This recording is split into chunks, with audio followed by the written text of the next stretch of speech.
So the particular reason of why I wanted to take the center console apart and get access to all this stuff is because I wanted to actually make my own DIY shift boot cover and e-brake boot cover. I know there are a lot of websites you can go and order these parts from. That's totally fine, but what is the fun in that? Where's the fun in that? I just, meh, I don't know about that. For me, I like to do it myself, and it's just adventurous. You get to explore your car, know how to work on it a little bit, and as Marty and Moog would say from Mighty Car Mods, I'm gonna make a mad shift boot and e-brake boot cover. So it's just fun. I mean, learning how to work on your car, there's nothing to replace that. Yeah, you could buy all these little parts that you save you the hassle, quote unquote, but I want to learn how to make it, and that way you can always customize your car the way you want it. So, hey everyone, I'm back, and I finished up sewing both of the boots, both the shifter boot and the e-brake boot. So, if you know anything about sewing basics, all you got to do is pretty much trace wider than the pieces that you're trying to cover and mimic, and just safety pin them or use pins to hold them in place, and then you just sew outside of where you pinned, and then voila, you have, and you want to do it inside out, okay? So, and then once you're finished sewing, you then have the finished product, and that way the seams will be inside and it'll be nice and clean. So the e-brake boot is done, the shift boot is done. I actually put this on already, and you just, with this you had to be, the hardest part was getting this on, because it doesn't have the pre-cut slots. It doesn't have the pre-cut slots right here where the OEM boot actually does. This doesn't hold on as easily, so you have to kind of be smarter than the fabric. So what I did was tape these down. So you have to cut slits to match where these yellow white prongs are latching onto the black.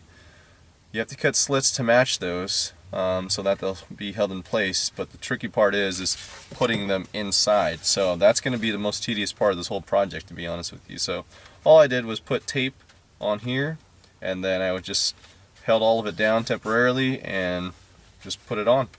I made sure it was aligned, so that obviously you can see that's centered. This is centered. So once that's good to go, you just do the reverse process and you put this back on. So you just go here like this, and I made this shifter boot tall enough to where it covers up the rest of my shifter extender. As you guys know, if you watch my other DIY video, I have a shifter extender. So now you just feed this through, and when you're sewing, you got to make sure that this is wide enough, that the girth is wide enough for this to get through. You just got to work it a bit. Got to torque it a bit. Once this is in place, remember you want to be firm but kind of gentle with this. So make sure there's no loose ends. This is all good to go. Shifter boot's good. You want to take this. This is just a wrench extension, ratchet wrench extension. So I'm just feeding this through and putting it right on top of my shifter, and as you can see, it allows you to put it on there without any issue, right? So now all you got to do is just bring this up, feed this up, just like that.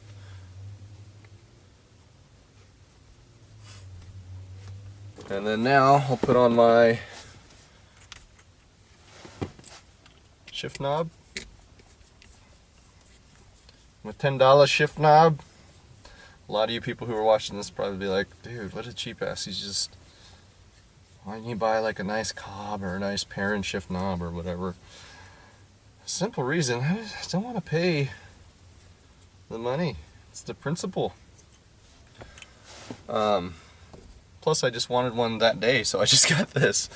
So anyways, I'll probably get a nice shifter in, like, I don't know, whenever I decide to do that.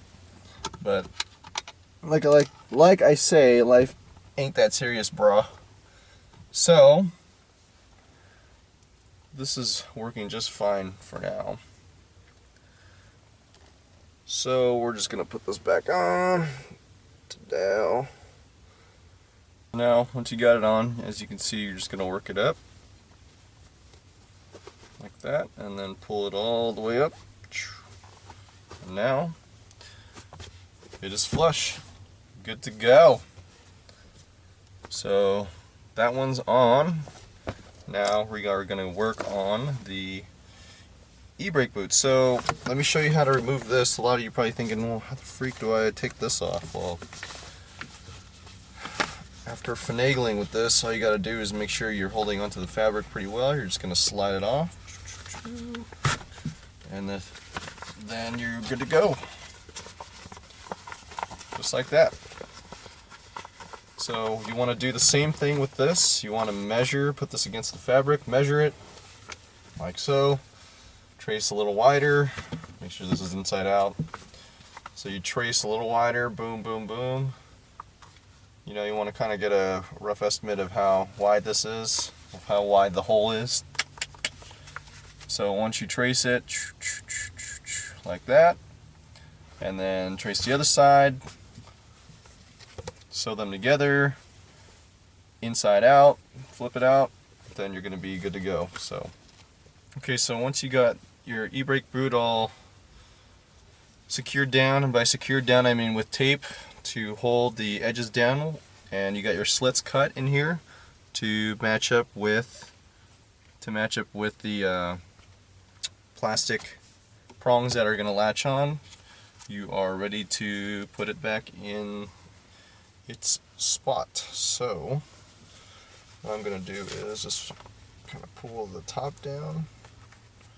I'm going to hold that in place. I'm going to make sure everything's aligned. That's center. This line is centered. This line is centered. All you're going to do is slide it back on.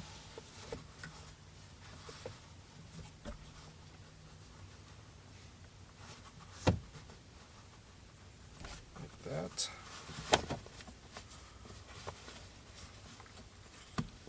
Pull it off just past that piece here.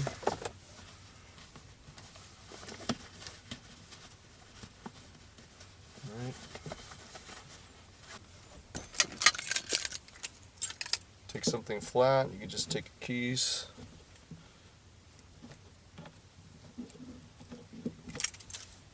and then just slide it on. So now you got your e-brake boot, just like so.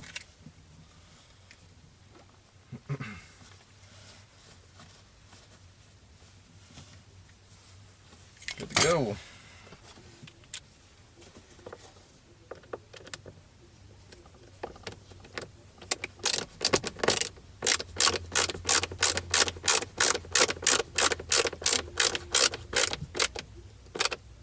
Okay, that's on. Make sure this is all lined up. You're going to have two latches that behind this that you're going to need to make sure to get on, and then go ahead and just press down.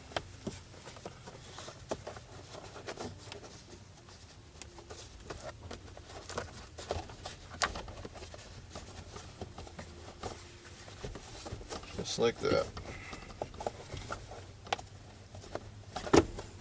You want to make sure you hear some latching going on. That one's latched, that one's latched, that's latched. And that is latched. So your e-brake boot is now on. So once you have your boots on, you are good to go. make sure just one last time that everything's secure. Alright, I have these last two bolts to get in here to hold down the center console, and after that you will be complete. So let's go ahead and get those in.